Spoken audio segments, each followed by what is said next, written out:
Well, this is going to be the first video in the series of me converting this 40-foot long storage container into a storage container for all of our household items. Some of the stuff that my mother-in-law brought when she moved down here from Michigan, as well as there's going to be a surprise later on at the end of the video series of what else will be done in here. But also we're going to be storing some of my beekeeping equipment in here.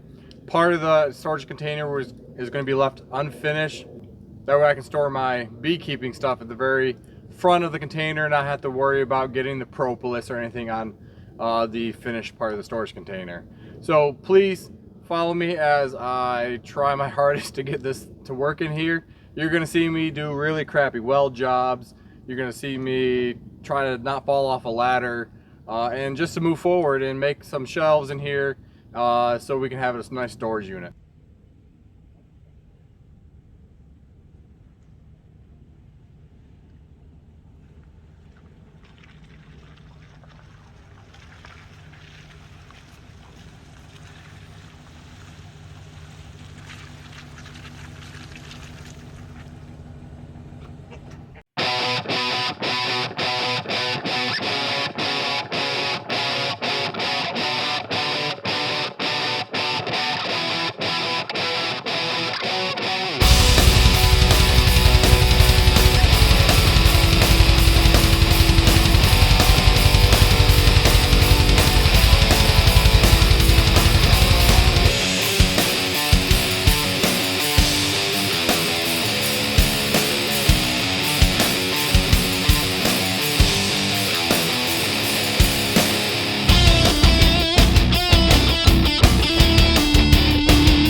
So I figured now would be a good time.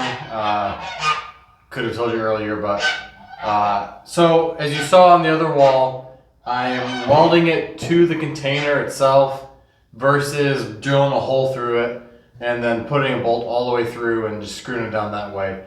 It would be a lot quicker to do it that way. And yes, if I covered up the outside, I wouldn't have to worry about water damage if I put some kind of siding on it. But until I do something of that, I wanted to go ahead and weld it to the container. That way I'm not introducing a potential water leak into the building or into this container.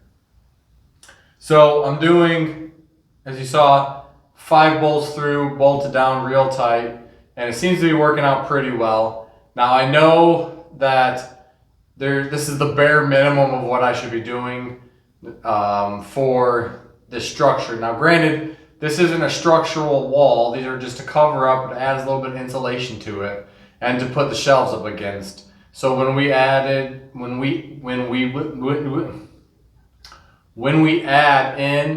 a mini split and we try to cool this during the summer and heat it during the winter, we'll be able to retain that heat and that cool air easier than if we just had this metal wall and ceiling. And so you also see that on the floor, I'm putting down OSB over top of the plywood. Now the plywood is in pretty good shape. There's some bad spots here and there, but this way I'm going the opposite way they went, and it's just going to give me a nicer, smooth surface that I'm going to later on put garage door epoxy flooring on. Not garage door, garage epoxy floor, garage floor epoxy on this. I bought twice as much as needed because when I looked up and did some research that said if you do it over wood that you need to at least do double the recommended amount for a cement floor. So I went ahead and got twice as much than I would be needed if this was a cement floor. I'm going to continue working on this wall. We'll probably finish this wall up today, not do the ceiling and not build any racks. Try to do the ceiling and the racks probably this Wednesday. So let's get to it.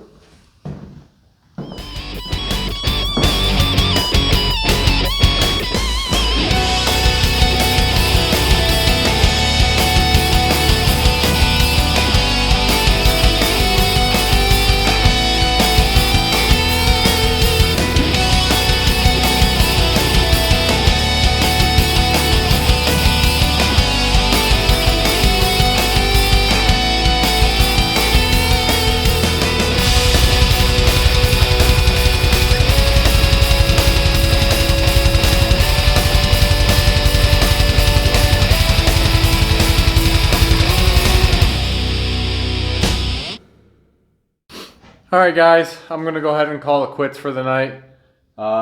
It's almost 4 o'clock, I do believe. It's getting a little colder out here than I would want to be. And my back and my knee is starting to really hurt me. So we're going to go ahead and not push ourselves and hurt ourselves. So I got one more board welded on. I'm going to do the next one this Wednesday. And then finish this wall off and do the roof and then start on the shelving. So thank you very much for joining me. This is part 1 of I don't know how many parts. So it's just going to be me completing the storage container, adding heating and cooling, and show you what the end product will be. Thank you very much. Remember to like this video, subscribe, hit that bell, and leave me a comment. And remember, stay motivated.